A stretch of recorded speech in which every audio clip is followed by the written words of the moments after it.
Easy, easy. Okay, well, hello, everybody. So we have a restless Yuna. He was like, no. I don't want to be on the show. Oh. Zoe's playing with the tower. And the supervisor's this close. Yes. This close. So, good evening, everybody. We'll give our friends at the Vibe Radio Network just a minute to catch up here. Zoe, please don't bump your head on the step stool. And, uh-oh. Need to kill that volume. There we go. Are we reverbing? Not yet. Your show will go live in 5 seconds. 4, 3, 2, 1. Blog Talk Radio. Yeah, the stories are over there, aren't they? I can get them. I got him. You got them? I got him. Good evening, everybody. Chris and Beth here. Again. Thanks for joining us. We have been more organized, let's put it that way. This, Find this place. this has been a 2 weeks. It has. It started with, we went camping last week at Point Lookout. Had a lot of fun. Had a lot of great fun. After the first full day. After the first full day. Where we got completely, totally flooded, had to buy a new tent, and go to the laundromat and dry everything out. So Glenn was awesome, meeting up with him. Yes, that was fantastic. Yeah, got to go explore stuff with him. Definitely one of the highlights of the trip right there. Yep. Being able to meet Glenn in person. Yep. And we didn't stay on the Honda Loop, we were the next loop over, but we did go walk the Honda Loop almost every single day that we were there a couple times. And had an experience. Somebody decided to, touch me on the shoulder and say, "Hey, how you doing? We're here." And I'm like, "Yes, and you can stay here. You're not following me. Thank you. Goodbye." But yeah, so good times. Had a nice little kayak. Went out kayaking. Yep. Hi, Lulu. Lulu, you gonna come say hi? Do not bite the cables, Lulu. Good girl. Then we went over to Piney Point Lookout, our Piney Point Lighthouse. And somebody found me in the keeper's quarters. But very cool place to go check out as well. Yeah, so... And then we came home. Yes, then we came home and we spent a good portion of that Saturday at Hanover Tavern for their for the Autumn Fest. Hanover Autumn Fest was up there. I was serving some beers for a couple hours. And I was painting faces. Yes, you were. So had some fun up there. And then we managed to finally catch our breath a little bit. So yeah, had to go home and launch some tours and yeah, kind of get back into the swing of things, and here we are. But everything that took place between the last show and this show has led to this. Let's see how well this script goes. We forgot that we had a show today. You forgot. I knew. I did. But I just let the time I had get this away from rough me. script done. He had to edit. I had to edit, and the time got away from me. Yeah.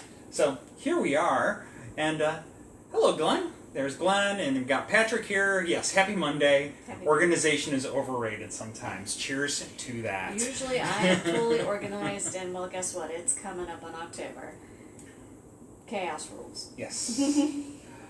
Starting this Friday, but that'll be a subject for another day. Yes. Anyways, but yeah, so we are here tonight to share with you some stories about some haunted objects. Haunted objects. If you see me looking this way, the girls are chasing a ladybug in the window. Yep. I'm just making sure they don't go through the window.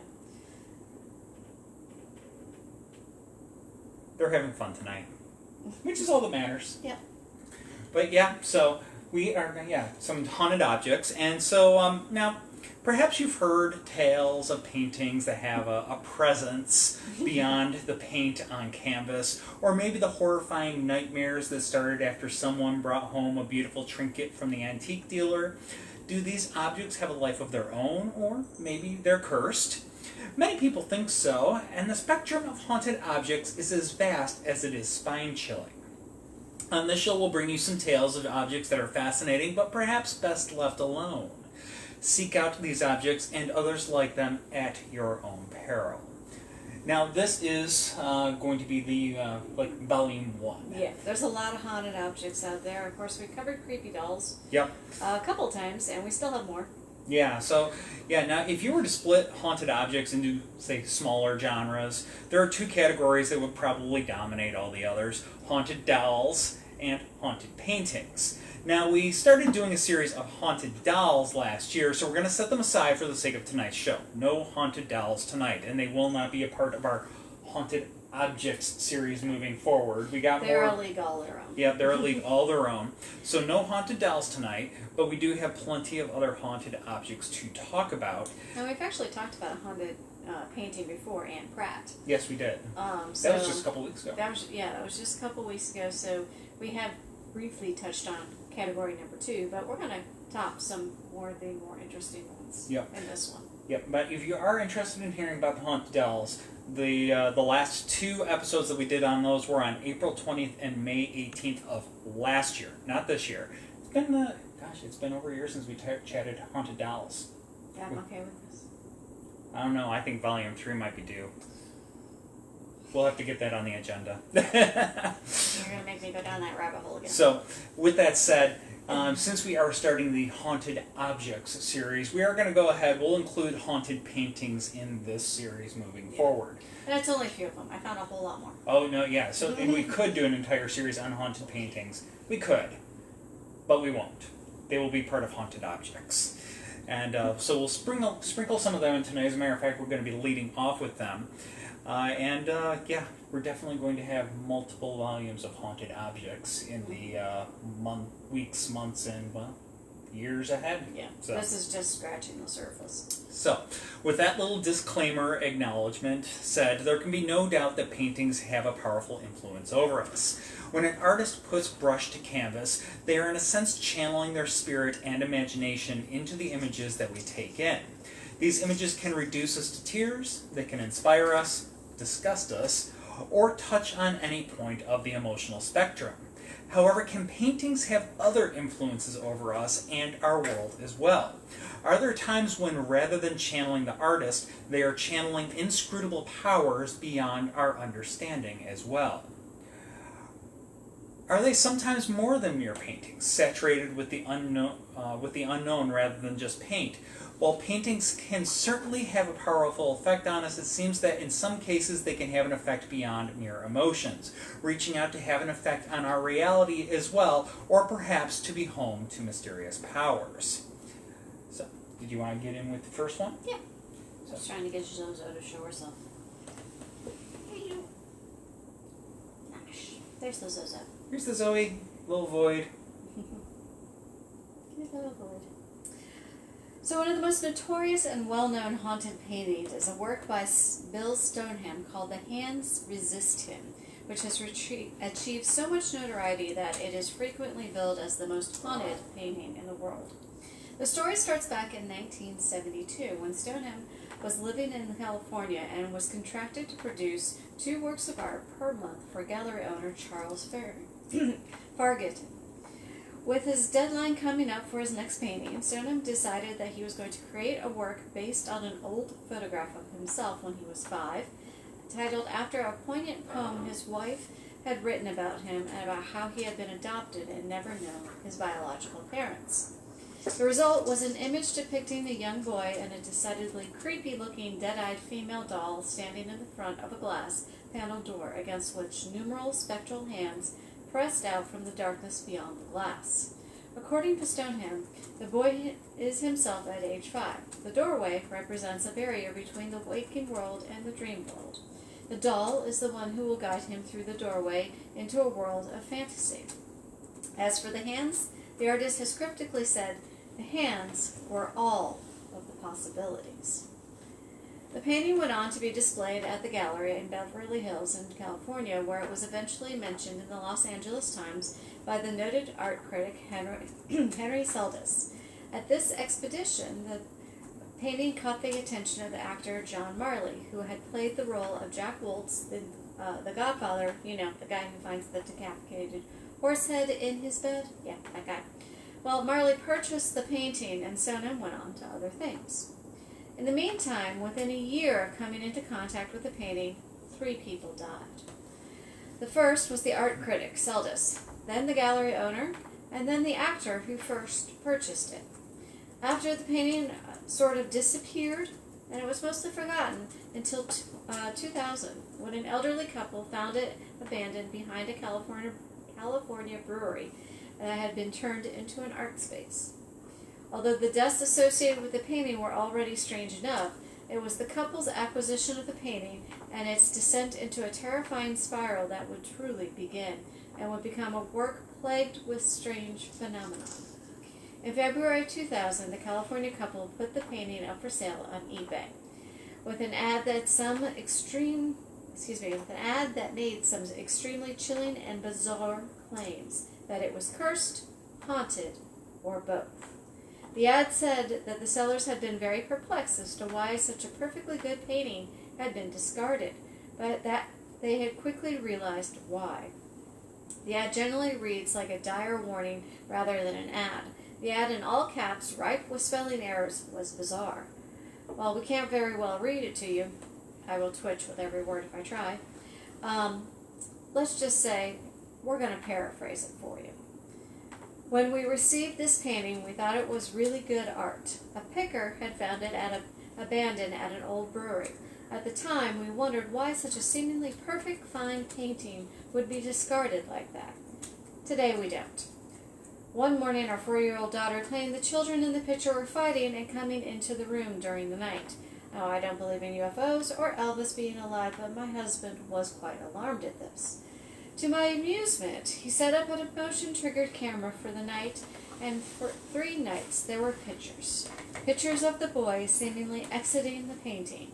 We decided that the painting had to go. This ad goes on with the disclaimer that any potential buyer that the sellers are not going to be liable for any paranormal activity that they might experience in relation to this purchase.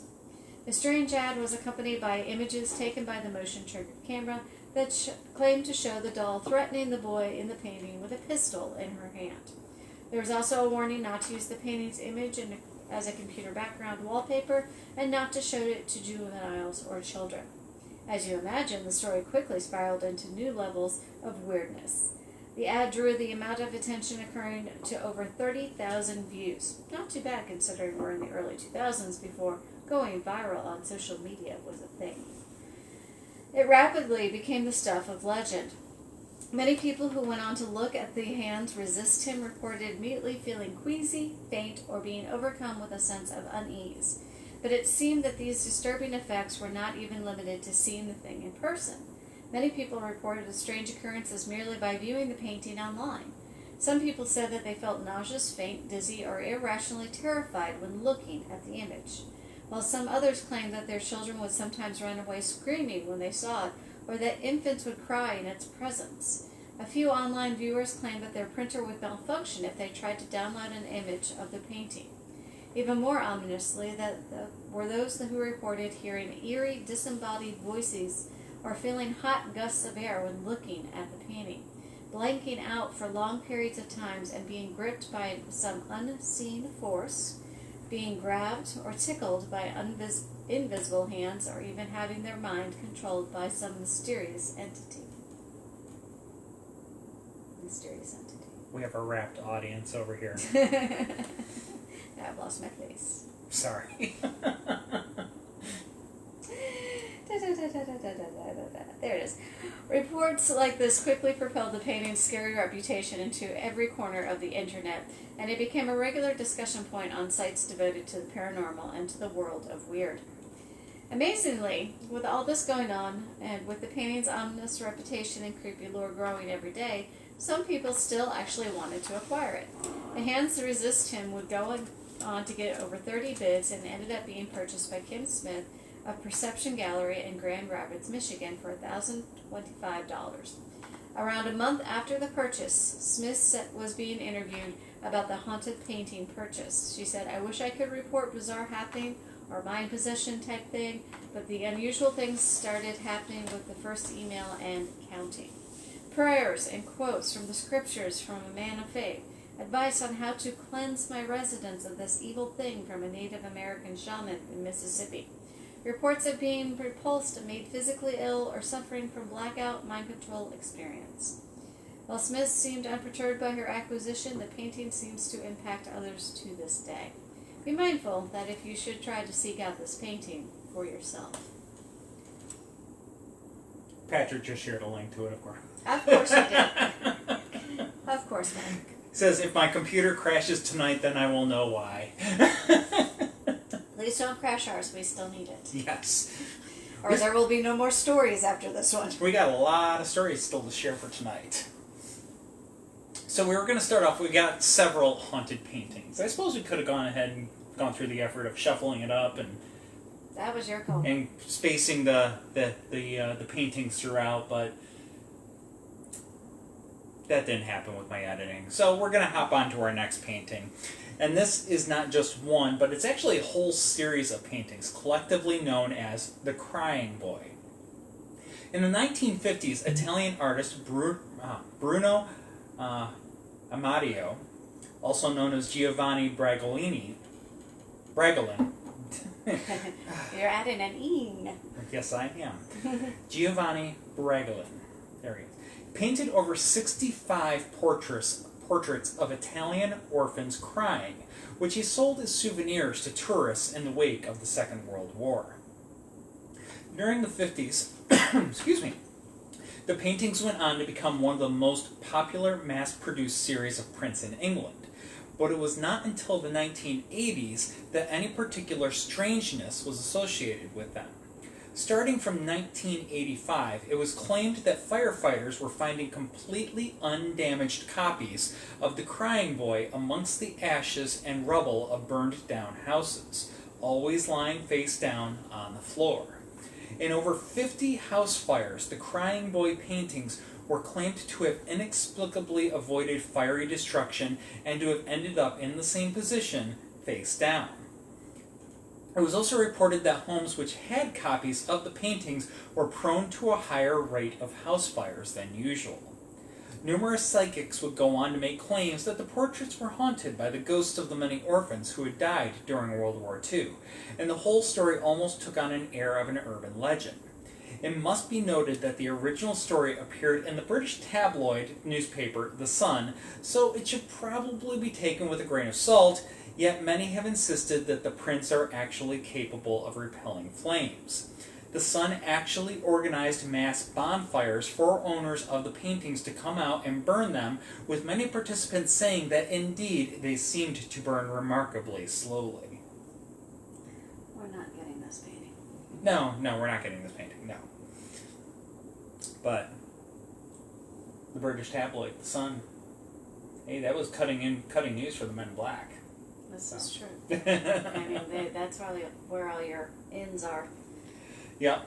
So, the Crying, yep, and there's the Crying Boy. Hey, Steve Dills, how's it going? Have you recovered? We haven't. No. And we weren't even on the ghost hunt. Nope. So yeah, that's right, this past weekend was the world's biggest ghost hunt, world's largest ghost hunt. Sorry, we had tours. We weren't hunting. We were not hunting. We were recovering from camping, and yeah, we had tours to get going that night. So we did not participate in the largest ghost hunt, but Steve and his friends, a team at Transcend Paranormal, did. They went up and they did an investigation up at the Dunlore Inn up in Mineral. Yes. So the lovely Looks inn like up they there. had a wonderful crew up there. Yes.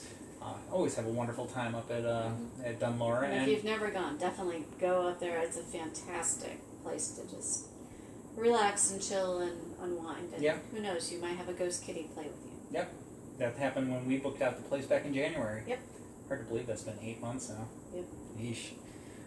Where does the year go? Well, moving on. We do have one more haunted painting for you. And this last one, this is kind of a little bit of a different one. This is a painting of a photograph. Now, in the mid-1990s, this is a pretty recent story too, an artist known only as Laura P. was making a living off of creating paintings based on photographs, and her attention was caught by an odd photo taken by commercial photographer James Kidd. The photograph in question shows an old-fashioned stagecoach in the foreground along with a rusty wagon. The strange thing is, looming off to the side there is a wispy figure that appears to be headless and which Kidd insisted had not been there when the photo was taken, instead appearing upon development. Although Laura was not sure what exactly drew her to the picture, she became overcome with an irresistible urge to paint it and went about creating a 16 by 20 inch oil painting based on it. The artist reported that almost immediately upon starting the painting, she was overcome with a palpable sense of dread, fear, and unease, to the point that she was hesitant to even finish it. Yet something compelled her to keep on painting through this overwhelming sense of doom that was hanging over her. When the ordeal was over, the painting finished, and it was titled Painting of a Headless Man. It was hung up at a local office where it proceeded to promptly creep everyone right out. I don't know. Would your coffee shop buy a painting with the head of a headless guy in it? I'm granted you don't buy your artwork, you showcase your artwork. Not anymore. Not anymore. Okay, never mind. Taking that back. We had a mural put up instead. Ah, yes. You still have some paintings, though, or some artwork. Yes. Maybe not paintings. I digress. So, anyways, but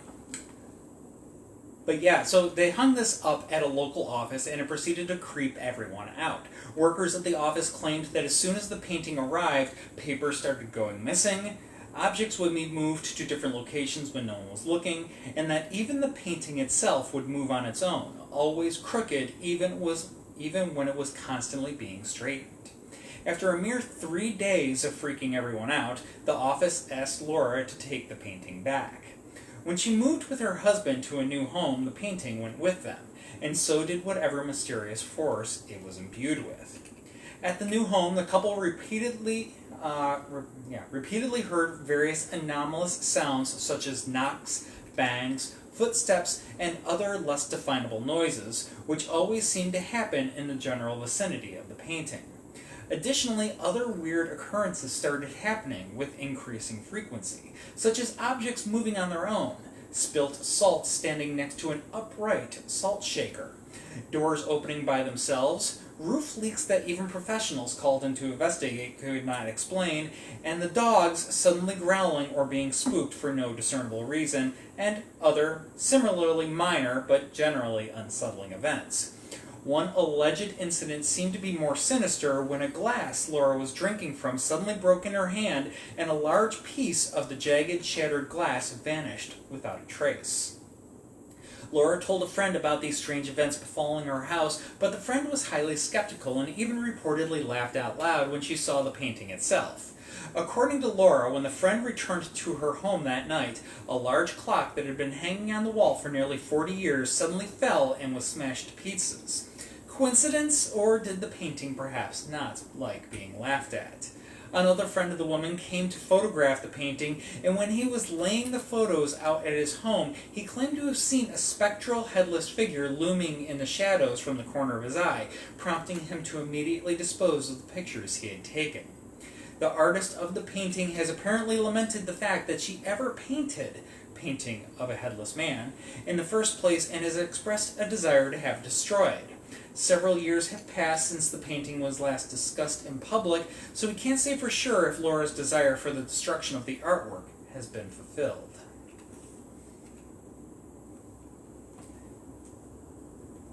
Can we get Painting of a Headless Man? I might want to look at it before we buy it. I did look at it. It's weird. I don't think the stagecoach thing fits our stuff. No, it doesn't. So. Moving on. Tabitha Meadows. I was on with my paranormal.net. Cool.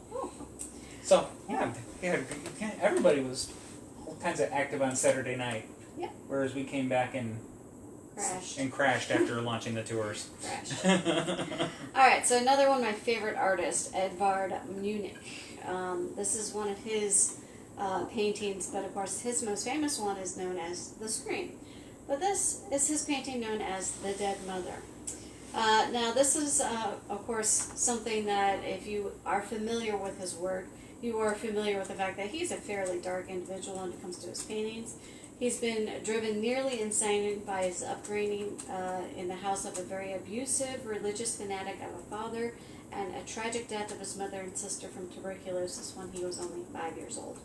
The Dead Mother seems to reflect on some of that angst, despair, and insanity with these elements, congealing into a form that can only be described as truly disturbing paintings. It depicts a young girl with her back turned to a bed on which her dead mother lies, as if she's holding her hands to her ears, and displays a wide-eyed expression of disbelief. People who have owned this painting claim that the girl's eyes incessantly follow them around, and that the sheets on the mother's bed in the painting will rustle or move, or even that the girl's apparition will occasionally leave the painting altogether. So, was Munch trying to show you that he is truly on the edge of madness, or was he able to conjure something unsettling in this art that defies a logical explanation? Now, after seeing his various works, I think it's fair to say that the jury is still out on this question, but he will always be known for his precarious tether to reality as we know it.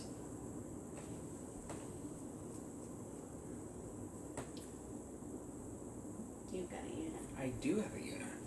You want to read the next one too? Sure. Alright, so this one's the conjuring chest, or the conjured chest. Say hi, sweetheart. Your fans want to say hi to you. You are just bound and determined you not be on the show tonight. I'm not going to look at the camera. And there goes Steve. I hope you all enjoyed your quick glimpse of her. Alright, now this is, of course, comes from a large plantation near Frankfort, Kentucky, and this is pre-Civil War era when this chest was actually built. The plantation owner, a man named Jacob Cooley, ordered a Hosa, one of the enslaved people, to build a chest for his first child. The chest was beautifully crafted, but Jacob was not happy with the result and ended up beating the craftsman to death. The other enslaved people on the plantation vowed that they would avenge the death of their friend and sprinkled the blood of, the dried blood of an owl in the chest and had a conjure man curse the chest. Now, all those associated with the chest would fall within the curse's evil power. Although Jacob never actually fell victim to this malevolence, the descendants of him were not as fortunate. Despite apparently being despising the chest, he actually still put it in his unborn child's room. His son was born, but died just a few days after birth. The chest was then moved into the second son's room, and he was later stabbed to death by a servant. The third son, John, also inherited one of the plantations, and as a young, happy man, he actually met a woman named Ellie. Ellie and John were soon married despite him being 3 times her age, and the couple inherited the chest knowing of the previous tragedies. Now, because they knew of them, Ellie did not want the chest in their bedroom. She insisted that they get stored away in the attic. Around the same time, Jacob Cooley's youngest daughter, Melinda, eloped with an Irishman named Sean. Now, with nowhere for them to live, Melinda turned to Ellie, and Ellie and John had made well-to-do for themselves. They had actually acquired several farms in Tennessee, and so they turned one of these over to Sean and Melinda. While Melinda bore a number of children and worked from sunrise to sunset, Sean became to loathe the dullness of the farm. To try to bring some beauty into Melinda's dreary existence, Ellie decided that she was going to send her the chest. And she basically thought, well, it's been in the attic so long, there hasn't been any mishaps or unfortunate coincidences, that she believed that, it really wasn't cursed after all. Within days of receiving the chest, Sean deserted his wife for the bright lights of New Orleans, and Melinda fell into a deep depression. She took to her bed, and she soon died an exhausted, gray-haired woman barely out of her 30s. Shortly after that, Sean was struck in the head by the steamboat's gangplank and died. So both of them quickly got struck down. Ouch. Yeah. If he felt anything at all. Now, of course, remember we said she bore him many children, so that's a lot of orphan children now that John Cooley has to figure out where they're all going to go. And he ends up splitting them among the family members. John actually takes the youngest, Evelyn, to live with him and his family in Kentucky. Now, little Evelyn grows into a beautiful and intelligent young woman. And when she turned 16, she passed an examination that allowed her to become a teacher. She took over a one-room schoolhouse. She actually met and married a Scotsman, Malcolm Johnson, barely 2 months after she began teaching, and thus stopped her career as a teacher.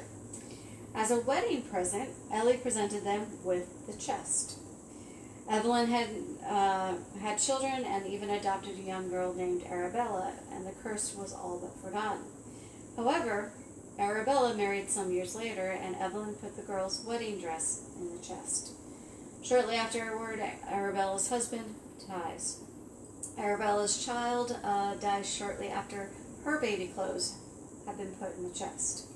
3 other tragedies befall Evelyn's immediate family, but Malcolm isn't one of them. He actually is a huge success. He turns a very shrewd Scottish eye towards the booming business empire at its height, and he has mills, he has houses, he has coal yards, he has a wharf and a dry goods store. Malcolm is extraordinarily wealthy by the time he passes away. Now, Evelyn, at this point in time, is in total comfort in her surroundings, but she's haunted by the memories of those around her who were struck down by some form of hardship, and Evelyn actually ends up taking her own life. The chest is then inherited by Virginia Carey Hudson. Mrs. Hudson thought the tales of the curse were hearsay. Her first baby's clothes were put in the chest, and she died. Another child's clothes were tucked away in the drawer, and she contracted infantile paralysis. A third daughter's wedding dress was stored there, and her first husband runs off. A son was stabbed, but survived whilst he had his clothes stored in the chest. A friend of the family put hunting clothes in it. He was shot in a hunting accident. 16 victims, all of whom had one thing in common. Some of their personal clothing had been put in the chest. Mrs. Hudson wanted to put an end to this curse, and so she found what she would hope be the solution in the form of an old friend of hers, an African-American woman named Annie. Annie understood curses and conjures. The spell cast by the host's faithful companions would be broken when only 3 conditions were met. First, Mrs. Hudson would have to be given a dead owl without her having to ask for one.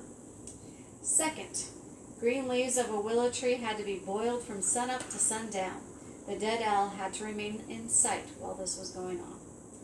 Number 3, boiled liquid from those willow tree leaves needed to be buried in a jug with its handle facing east towards the rising sun below a flowering bush. Okay, so a stuffed owl is actually given to Mrs. Hudson's son by a friend, accomplished the first requirement. Mrs. Hudson plucked the leaves from a nearby willow tree and boiled them in a large black pot. The owl kept watch from the kitchen counter. At dusk, old Annie and Mrs. Hudson took the jug and then, with its handle pointed east, buried it beneath the flowering lilac bush outside the kitchen window. Annie said they would know if the curse was broken if one of them had died before the first full days of fall. Kind of tempting fate with them. Annie died in September. She was the last number 17th victim. The final owner of the conjure chest was Mrs. Hudson's daughter, Virginia C. Main, and she donated it to the Kentucky Historical Museum in 1976. Supposedly the curse has been removed, but tucked safely in the top chest drawer is an envelope containing owl feathers. The museum's not taking any chances. I'm surprised the curse didn't demand a shrubbery. It was buried under one to break it. A flowering one, no less. The dead owl. That really, when I was reading through this the first time, I'm like, wait. a dead owl has to be given to her without asking. This can't. No. This isn't gonna happen. No, this isn't gonna happen. And looks like there was a book written about the chest. Was. Yes. Yeah. Yep. What was that one called? It was. I don't know about that one. I don't know what the book was on that one. I know there was. I do remember when I was researching it, the book kept popping up in the feed. I know that there's a book written on another object that we have yet to get to. Yeah. We won't spoil that, but we're getting there. We shall get there. Needless to say, just don't go order a box to have somebody make it for you and then kill them. You'll avoid all of this. Not to mention it's just rude. It's very rude. Then again, there wasn't anything not rude about, well, slavery in general. Yeah. So. That's another thing for another day. Yeah. Anyway. Anyways, so we're going to go ahead. We're going to shift gears from a haunted box to another type of object altogether. Now, in Philadelphia, you can find the Balroy Mansion. This estate as a whole has a reputation for paranormal activity, but for this evening we will focus on one particular object in its collection of priceless historical artifacts, the Chair of Death. Dun, now, dun, dun. There are quite a few haunted chairs out there, but I kind of thought that one had a ring to it. Yeah. Hey, Zozo. Now this 200-year-old chair resides in the mansion's Blue Room, accompanied by other artifacts, including the sterling silver place settings that were used at a celebration dinner attended by the signers of the Declaration of Independence. The chair is believed to have belonged to Napoleon, but its origins are lost to the ages. Some think that an evil warlock built the chair in the 1700s, but there is nothing but conjecture to support this. No matter how it came to be, it seems that the spirit of a young woman known as Amanda or Amelia is irrevocably attached to the chair, and she has opinions on those amongst the living who dare come close to it, let alone sit in it. The chair earned its ominous name after at least 3 people died shortly after sitting in it. One of those victims was Paul Kimmins, a former Balroy curator. Kimmins had been working at the mansion for several years and was skeptical about the place being haunted, as he had never experienced anything himself. However, while escorting a psychic on a tour of Balroy, he saw Amanda floating down the staircase, or Amelia, whatever her name really is. After that incident, he claimed that he saw her everywhere he went, including in his own house, when he was walking down the street, and in the rearview mirror of his car. This caused him a great deal of stress, as you might imagine, and one day he felt so exhausted that he decided to sit down in the chair in the Blue Room to rest. Oops. He died a month later. Another individual who died after sitting in the chair is one of the mansion's housekeepers, though the details of this individual's passing are somewhat scarce. The third person claimed by the chair was a cousin of Balroy Mansion owner George Meade Easby. Like the others, Easby's cousin passed unexpectedly within a few weeks of sitting in the chair. A little background on Easby: he was a talented individual who came to live at the home in his youth when it was purchased by his parents. He was the great-grandson of Civil War Union General George Meade, but he managed to cut his own path through life as an artist, an employee at the U.S. State Department, and an AM radio talk show host. For the last 35 years of his life, Easby lived alone in the home, surrounded by his family's collection of historic artifacts and the many spirits said to inhabit the Balroy Mansion. After the chair claimed its third victim, Easby forbid anyone from sitting in it from that point forward.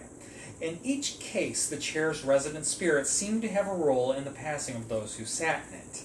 It's uncertain why Amanda or Amelia might feel this way, but it's best not to challenge her lest you come to find out the hard way. I want to go see this mansion, but I'm not going to sit in the chair. No. Yeah, now, Mr. Easby himself, he passed away, I think, back in 2005. Yeah. So, basically... It's actually hanging up on the wall now. Yeah. So, he's But yeah, he was a pretty remarkable individual in his own right. Yeah. And he definitely embraced the paranormal occurrences at the mansion. But that might just be something that we'll have to include on a future episode, the Belroy Mansion in general. Yeah. So. I'm trying to remember if it's in my possible haunted houses. I have to go back and look. We'll see. I have so many in that folder. Getting just a smidge ahead of ourselves. Now, another one, as I got through this, I realized that there's another type of haunted object that could have its whole category in and of itself. Mm-hmm. Mirrors. Mirrors. Haunted mirrors all over the place. So we actually have a few haunted mirrors we're going to wrap up with here. And the first one is, there's kind of a little bit of a grisly story behind it. Yeah, and you probably know this. This is probably one of the most haunted and most famous haunted mirrors out there. Yeah, I've definitely heard this story a couple times before. It's been featured on several shows. Mm-hmm. Now, this is kept in Myrtle's plantation in Louisiana. Now, in 1817, an enslaved person named Chloe was caught eavesdropping on a conversation. Her punishment was brutal, as she had an ear cut off. This cruel action served as a reminder to Chloe and a warning to any others who tried to listen in where they should not.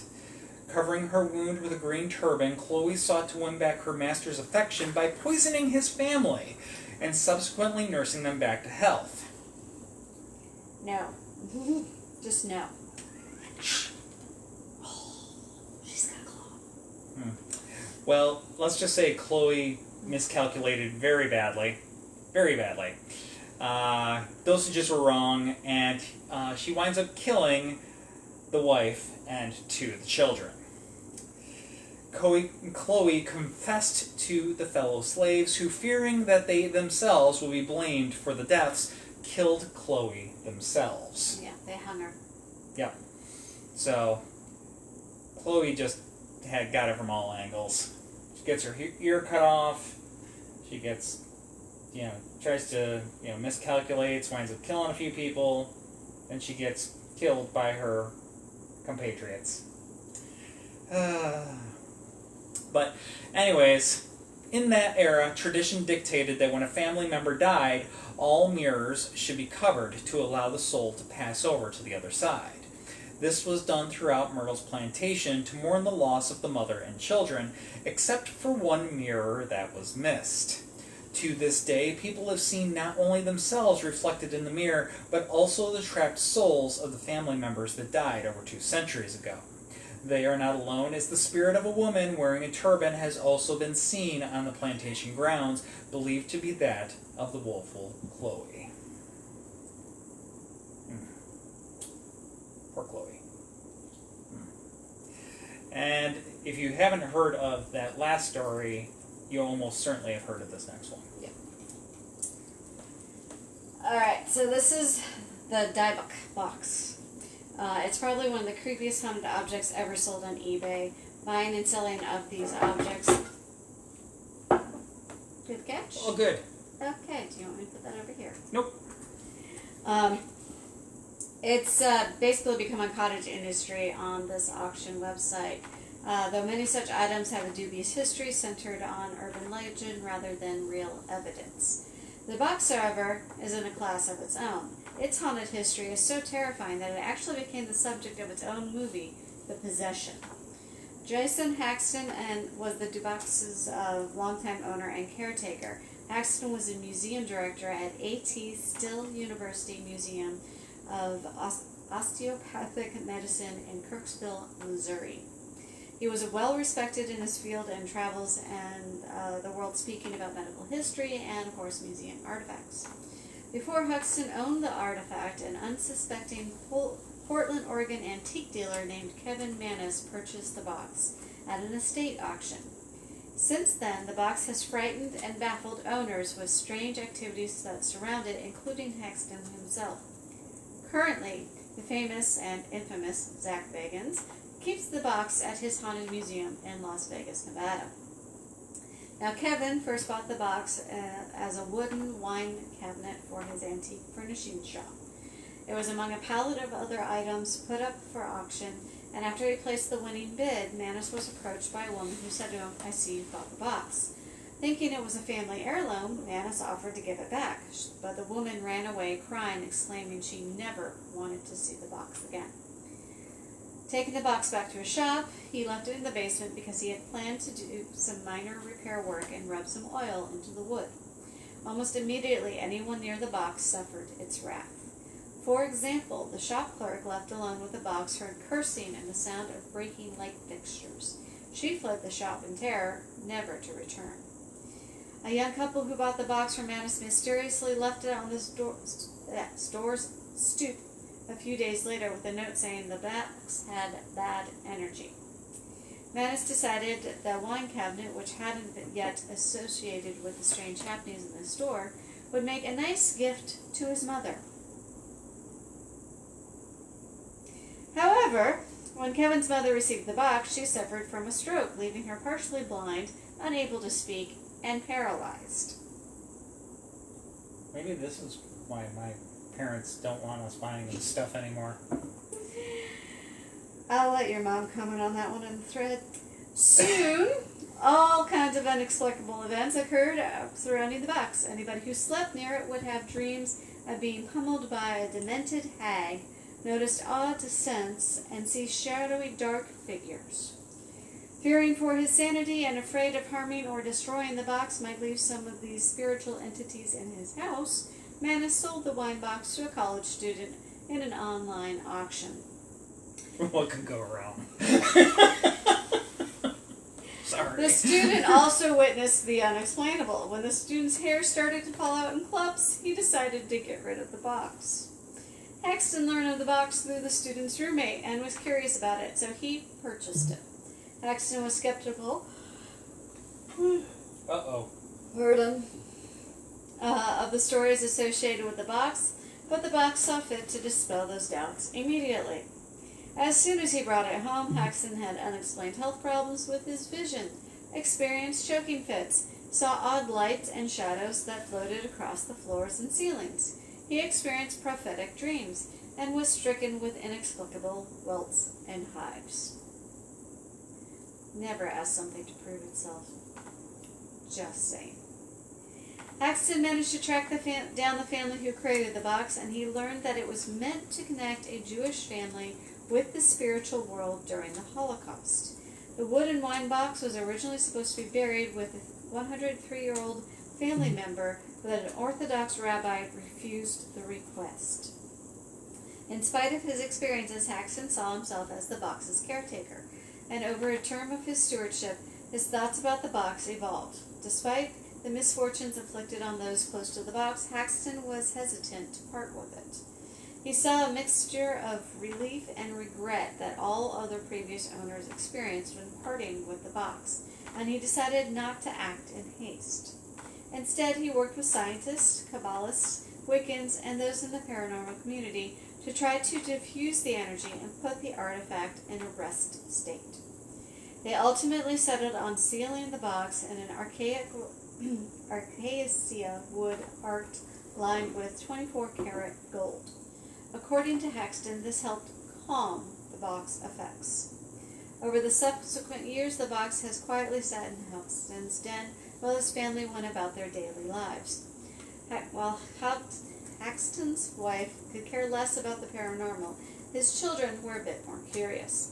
Still, all members of the household treated the box with respect and caution, much like you would a sleeping guard dog.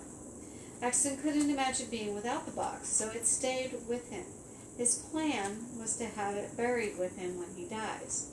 He saw to it as a way to rid the world of this disturbing object. However, his son told his father, "I'm not comfortable with that, Dad. He's afraid that such an action would actually be interpreted as disrespectful, and that it might release a curse on the family members that Hexton left behind." All this said, Hexton believes that the box is neither evil nor good. He believes that it was designed and equipped to move a person towards their innermost desire or wish. Of course, sometimes what a person wants is not always a good thing for them or others. Hexton further explains that he feels the box is trying to push those around it forward in understanding of it more fully.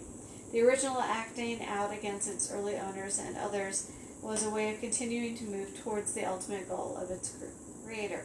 Those not willing to move it forward received stronger assaults from those until they let loose of the box so it could find somebody who would fulfill its destiny and accomplish the goal or task it was given.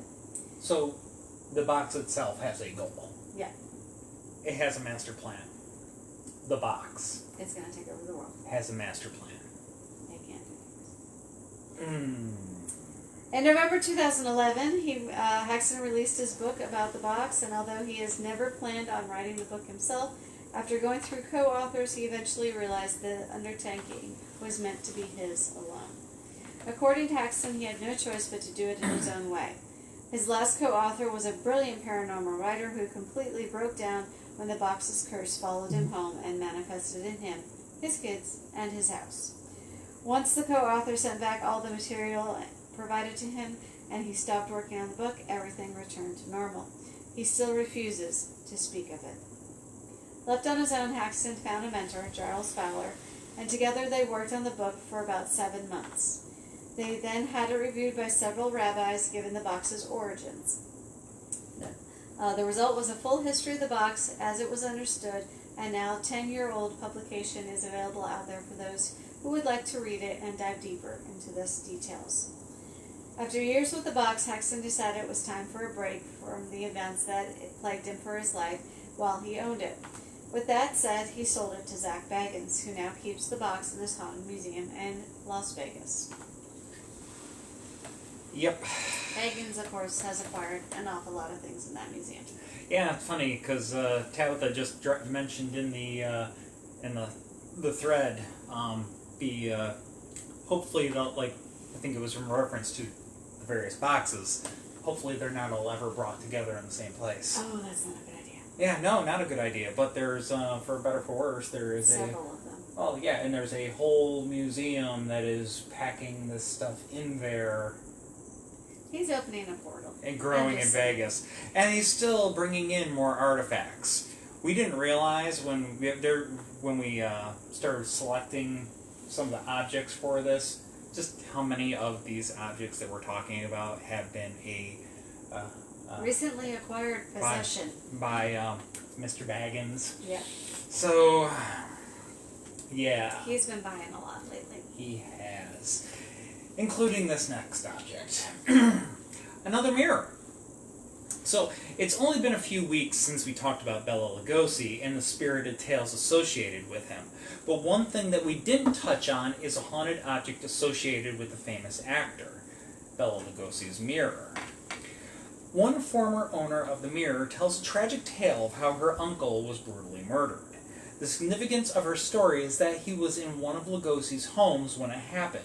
The mirror was close at hand at the time, and it would have witnessed the crime, absorbing the dark energy of the moment. She believes that a close friend killed her uncle since there was no sign of forced entry, and the motive doesn't seem to be robbery. The same former owner says that she feels the mirror has something bad attached to it because of her daughter's experiences.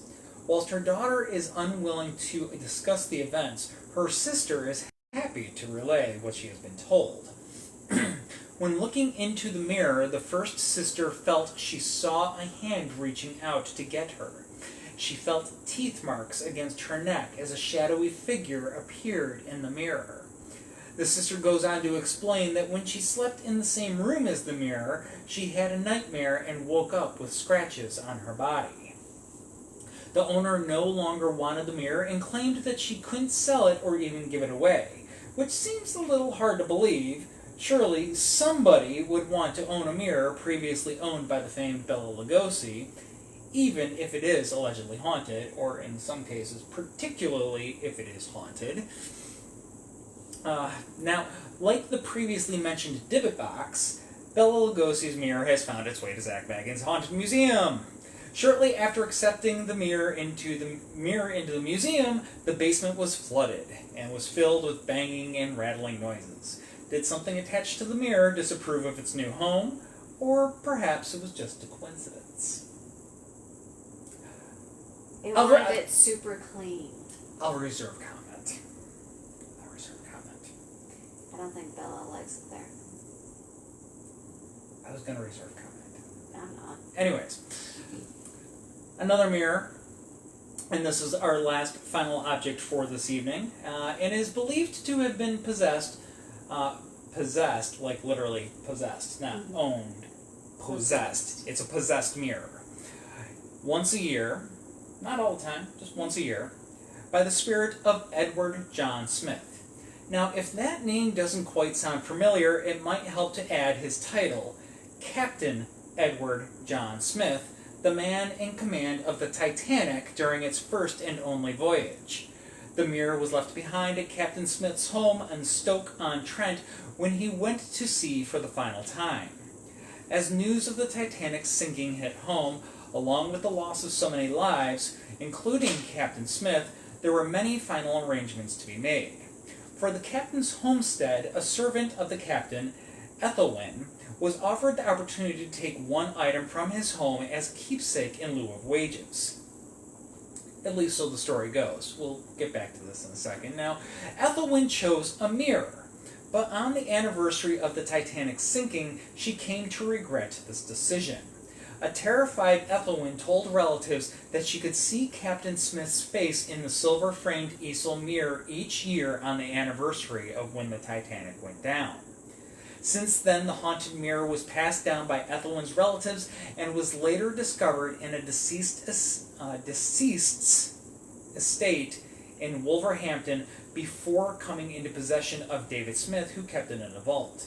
Now, only a couple of years ago, the mirror went to auction and was predictably snapped up by, yes, you guessed it, Zach Baggins, and it now resides in his museum where you can find it on display today. Now, haunted or not, there is serious question about the mirror's authenticity, at least as far as its origins are concerned. The only evidence of the mirror's history is a letter that has accompanied the mirror, claiming to have been penned by Ethelwyn's sister-in-law, Hilda, and addressed to someone named Ida. It reads, "She always spooked me when she said that at times she could still see Captain Smith's face in it on the anniversary of when the Titanic was sunk." While this message is certainly chilling, it leaves much room for skeptics to question its origins. However, even if the mirror did not belong to the captain, there's still something very unsettling about this object and the paranormal claims associated with it. Now, that was very much a condensed version of picking this apart and the evidence that goes with the mirror. I actually stumbled across an article, very long article, so I just couldn't include all of it. But it actually goes through bit by bit. This guy dove into this supposed Ethelwyn's genealogy, because it's not even for sure that Ethelwyn was actually a servant of Captain Smith, and dove into the genealogy and tried to tie in this Hilda and the Ida. Couldn't even confirm that Ethelwyn actually worked for the captain, and also didn't really make sense. He dug up literal receipts of the payment going to the servants of Captain Smith, and nowhere was there actually any evidence of somebody being paid with a mirror in lieu of wages. So it's kind of, it was kind of interesting, but all the same, the mirror... It's like a lore that's been developed. Yeah, and definitely a very fascinating one. Probably one to be skeptical about, but with that said, it doesn't necessarily mean that the mirror can't be haunted. Yeah. The mirror may very well be haunted. But yeah, it's just kind of one of those interesting things about it. Yep. And I guess I said, even though I wasn't going to get all of that in there, I guess I just went ahead and recited most of it anyways. Anyways, I'll set that aside. Yep. Let's see. So What do we got? we do have October coming up, which of course is our, extremely busy season, so we're only going to be able to do one storytelling session next month, which I believe is the 17th. Yeah, so it's going to be 3 weeks before we're back. Not the usual 2. We'll be back in 3 weeks, and then we'll plan on picking up our normal every other week schedule from that point forward. Yeah. So we will be talking about haunted houses, because it's October, so why not? Yeah. So, some good old classic, chilling, haunted houses tales. That you can visit. Yeah. So The city of Vegas falls into a crazy magic portal. Well, that just means more nature to go camping out there for the rest of us. Yeah, it would create quite the hole in the middle of the desert out there.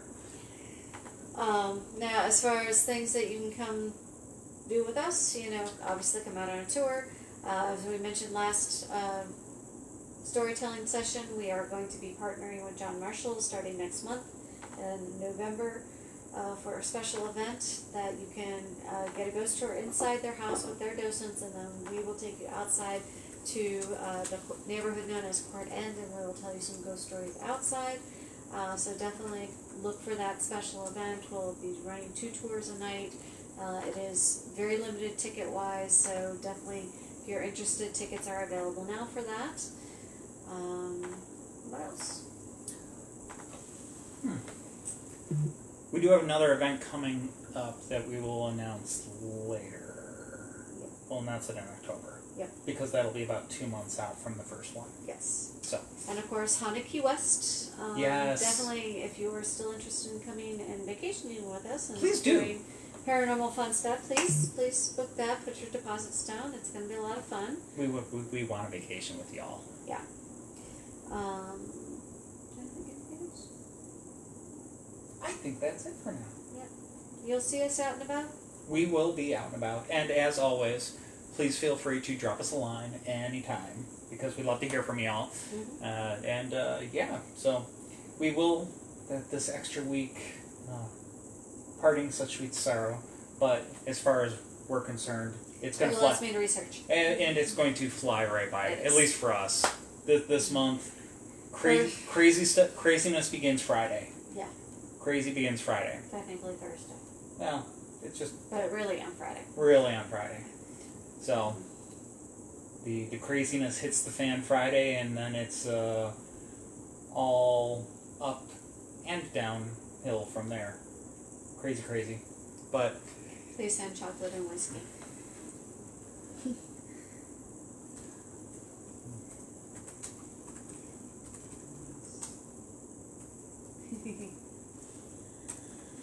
we bring the Halloween all year. Yes, we do. Spooky 365. It's our favorite season. Every day is Halloween in this house. I even bought a sign that says so. And it's in the living or dining room.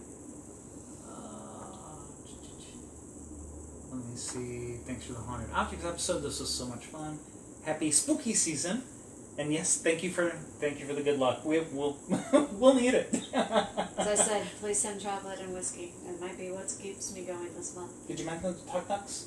I did not mention Tuk Tuk Tuk. So Tuk Tuk, actually, the Haunted Tuk Tuk is proved to be so popular that they extended the schedule a little bit. I think they added another 5 or 6 time slots. So you got some more chances to catch that. And we don't know what's going to happen with it after Halloween. We still have to talk to Tuk Tuk about what it's going to do for the long haul. Maybe they'll... Yeah, they might have to take a break in December because they also do the Tacky Light Tour, which is understandable. And they'll be overwhelmed with Tacky Light Tour requests. So I wouldn't expect them to be doing that that time of year, but maybe they'll be keep offering it as just like a private event thing or something like that. Yep, and if you call to book a Tuk Tuk, you can request the haunted tour. Yep. That's the nice thing about a private tour. Yep. So, but yeah, all kinds of stuff going on there. Our friends at Tuk Tuk are keeping busy. We're keeping busy. All kinds of spooky stuff going on all over the place. We'll see about sharing some bits and pieces from some of our spooky partners every once in a while on the Facebook page, and keeping you up to date not only on what we got going on, but what some of them got going on as well. And gosh, let me see. That's it. And happy October! Yes, happy October! Just around Friday. Yep. All right. Well, with that, folks, we will let you go. We'll see you in 3 weeks, and keep it spooky and be safe out there. Yep. Cheers, everybody. Cheers. Night. Night.